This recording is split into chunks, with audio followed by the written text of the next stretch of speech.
Hello and welcome to a very special show ahead of the Union Budget 2021 and ahead of Network India's flagship Rising India Summit scheduled for March this year. There is heightened expectation that the Finance Minister Nirmala Sitharaman is going to announce a range of measures to aid a quick turnaround in the economy, which was until recently an engine for global growth. India's march towards the $5 trillion GDP ambition, however, is critically tied to how we manage our oil economy. It is not about how much oil is made available. It is also about how affordable this oil is available to meet rising demand. And how can we exploit our domestic hydrocarbon reserves to bring down our import dependence. To discuss all of these and related matters, we have a stellar team of experts to talk us through various aspects of these and provide insights and perspective. Welcome to the show, Ajay Dixit, CEO, Ken Oil and Gas, here in the studio. Hello, Dr. R.K. Malhotra, the Director General, Federation of Indian Petroleum Industry. R.P. Gupta, Additional Secretary, Niti Aayog. Mr. Vikram Mehta, Chairman, Brookings India, and Debashish Mishra, Leader, Energy Resources and Industrials, Deloitte India, who's joining us from Mumbai. First, Mr. Dixit, to you. How do we actually go about increasing our hydrocarbon reserves and exploiting it in a manner that we can make affordable oil available for our consumers? You see, broadly I would speak that 70% of our potential is still unexplored. If we have to go for increasing our domestic production and consequently dependence on the import, 2-3 things become very, very important is, one, how do we continuously explore and increase our reserves? Second, the speed of implementation and ease of doing business for that. Third, how viable and what is the regulatory framework for deploying technology and expensive recovery methodologies. These three, if they become a pillar of making any decision for either a proposal or a policy, if it evolves around this and converts it into a continuous exploration production increase, that's the way to go. And if we find anything which is contradicting this, has to be given up and review all our existing regulatory frameworks, whether it is aligning for a tailwind to this or it is a headwind to this. Yes. If we go by this principle, in my opinion, we should be able to align all of us, industry, the government and all the public sector companies towards finding more resources, a speed of discovery and discovery to the production. That's right. I'll put this question to Mr. Mehta, and Mr. Mehta, who has been one of the foremost, most credible voices so far as India's energy economics is concerned. Mr. Mehta, this is one piece of energy economics puzzle that we just have not been able to solve as yet. How does India achieve its true hydrocarbon potential? See, the establishment of our hydrocarbon potential depends on resolving 3 interlocking uncertainties. The uncertainty that our sedimentary basins contain hydrocarbons, the uncertainty that we can locate them, and the uncertainty that once located we are able to monetize those hydrocarbons on a commercial basis. Now, the first uncertainty, in a way, is no longer an uncertainty. It's well established through geological surveys and exploratory work that India does have a pretty broad base of sedimentary geology that contains reasonable, significant resources of hydrocarbons, oil and gas. So, whether it's 26 sedimentary basins or more, but the fact is that we do have hydrocarbon-bearing geology. The second uncertainty is, however, the key, and that is, can we locate those hydrocarbons? And here we are confronting complex geology and a very expensive drilling program. We are not sitting on a sea of oil, and here we really do need to do what Mr. Dixit has just outlined. We need to have an environment that is facilitative of high risk, high capital investment, both from domestic investors as well as international investors. Today, we have taken some very positive steps in that direction.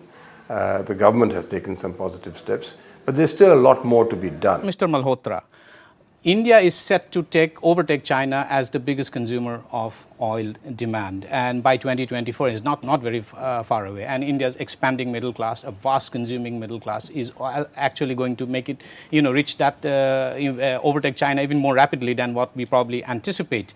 What kind of role do you foresee for business, for industry, for policymakers, given the fact that we need to strike an equilibrium between consumer interests and ecological concerns, and also need to boost investment at the same time? You see, it is estimated by various agencies who have been doing the work regarding the estimation of the oil and gas demand over the years, and it's estimated that our oil and gas demand by 2040 will almost double, and we will have to invest quite a lot of money in this sector. That's one. And we have to also look at that if this demand is growing, whether we can have energy efficiency coming into play. So that, and digitization is one way that we apply in our sectors. And also we need to look at the alternatives which the government policy making have already been doing. Absolutely. Whether it is biofuels or any other thing, So mix of all this. That's true. Will work towards ensuring affordable energy to our That's people. true. That's a point that we would like to ask the government, and in fact, maybe Mr. R.P. Gupta would like to throw some light on this. How does India actually go about making affordable oil available for its consumers? How do we go about exploiting our true hydrocarbon reserves and potential? See, the strategy, as far as India is concerned, the strategy has to be to reduce its dependence on oil. We can have of course, we are not denying that oil will be needed, and oil will be needed in increased quantities. But the quantity of oil which will be needed can be substantially reduced if we tailor our policies more towards the new sources of energy, particularly electric vehicles, the renewable sources. Change the nature of energy use in different sectors. In transportation sector, it is electric vehicles. Convert to LNG for heavy duty transportation in the medium term. That's right. So the oil dependence, first of all, the first and foremost will have to be reduced. Absolutely. So that is. Second is put up the policy framework in such a manner that your domestic production of oil and gases increase. So we are working on both the fronts. So that's an important point you make. You said that the policy framework need to be appropriately created, and the contours need to be defined in a manner that it actually boosts investments and also keeps consumer interest and ecological concerns in mind. But Mr. Malhotra, there is a point of view that the current regulatory framework governing India's oil economy is actually restrictive. Which are the rough edges you think need to be ironed out? No, I will not agree that it is restrictive. In fact, if you look at the policy changes which government has brought about in last 4 to 5 years, I think they have been remarkable. And the kind of policy which was brought in, HELP and open acreage licensing policy, and we shifted from production sharing contracts to revenue sharing, which in a way also brings an ease of business and the kind of freedoms which have been given. But there are some areas where pre-NELP, they also need equal kind of freedom. And there are the OID, cess, etc. is one issue which has been bothering the industry. These are minor issues which I am sure the government is very positive. One of the other factor which is very crucial for our industry is about GST. That's true. We need to be brought into GST. Yes. So I'll come to the tax and the fiscal architecture in a bit, but let me get in Debashish here. Debashish, do you think the regulatory architecture as it currently stands today needs a bit of hammering down and needs a bit of ironing out? No, as Mr. Malhotra just mentioned that, a lot has happened on the policy front in last 4-5 years. And we are we'll start to see the results of all these changes in coming couple of quarters. Particularly actions around discovered small fields, and as he mentioned about HELP and OLP, which is basically a continuous process. You need to also understand that on the licensing front there was a large gap, and which is creating the kind of drying up of the pipeline. As Mr. Dixit was mentioning, the area explored is less than 30%. So how do you have more exploration? By having a continuous licensing policy. That's right. And putting the discoveries to production through a continuous process. So the pipeline has to be, all the time filled up. Yes. The other thing which the government has done on the policy front, which helps difficult recoveries, which will need, intervention from the day one, is with EOR policy, the enhanced oil recovery correct. policy. So these are very important so I would points, say that Debashis, that you have raised. We'll slip into a small break now. Once we come back on the other side, I'll ask all the panelists, particularly Mr. Dixit, Vikram Mehta, and also you, on India's, do you think that the India's current fiscal architecture, so far as governing the petrol upstream sector is concerned, is restrictive and is actually going against the grain of, or the going against the objectives of raising investment? Stay with us.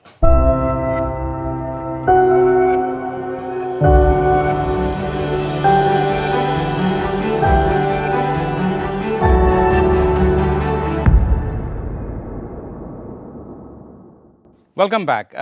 Before slipping into a break, we were discussing the constraints that probably it continues to exist in India's regulatory architecture. And I would like to put this to the government. I would like to ask Mr. R.P. Gupta, do you think that the government, do you believe in the industry's view that there are certain constraints that needs to be freed up? And which are the areas that the government thinks need to be ironed out to boost investment in this sector?